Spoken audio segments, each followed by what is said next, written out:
Dual agent. Sounds like something out of a James Bond thriller, doesn't it? Sadly, dual agency in real estate is not that exciting. Dual agency can actually come up in your real estate career quite a bit. The laws vary on dual agency depending on where you are located. Regardless, everybody needs to know what it is. So let's start with a simple definition. Simply put, dual agency is when the buyer and the seller are both represented by the same real estate broker. Dual agency usually comes about when potential buyers don't have an agent, so they contact the seller's real estate agent directly when they're interested in a property.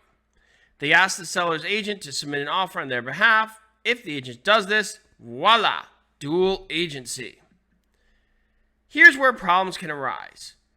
Agency relationships usually involve a fiduciary duty. This means the agent must have a sense of loyalty to their client. If the agent is representing both sides of the same transaction, who gets their loyalty?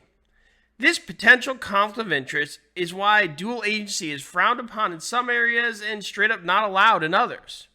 Think of dual agency this way. You take your kid to a party and there's one cookie left. As a parent, you are a kid's agent, so you are getting your kid the cookie. But what if the other kid wants the cookie as well and is also your kid? Uh-oh, you want to be loyal to both of them. Now you're caught in the middle. This is a dual agency. To protect against these conflicts of interest, dual agency imposes several restrictions on real estate agents.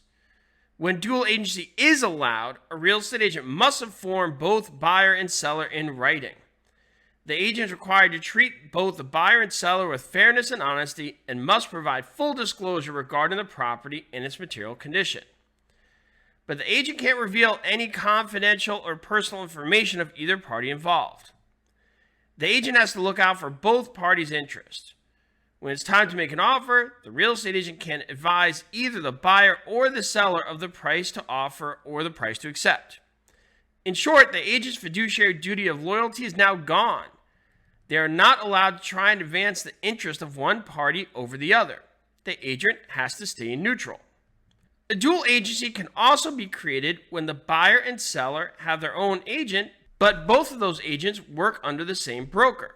Remember that listing agreements and purchase contracts are signed with the broker, not the agents working under the broker. So the agent is not really the one who's being hired. The broker is. This may seem odd since many times the client only has contact with the agent. They may never see the broker. But the fact remains that the agent works under a broker, so technically speaking, the agent is soliciting business on behalf of the broker.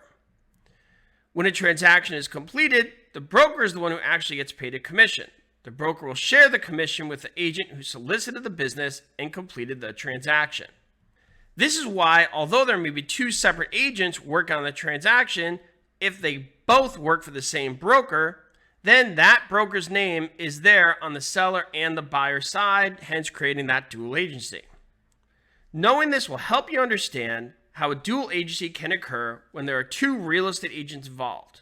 The buyer's agent and the seller's agent may be licensed under the same broker.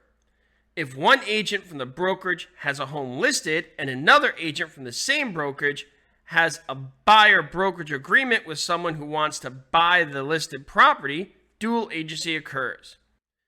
Well, I hope this helps you understand dual agency better. Until next time, this is Joe from PrepAgent, reminding you to keep it concise and keep it simple.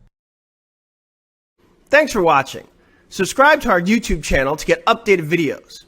And if you're serious about passing your real estate exam, go to PrepAgent.com.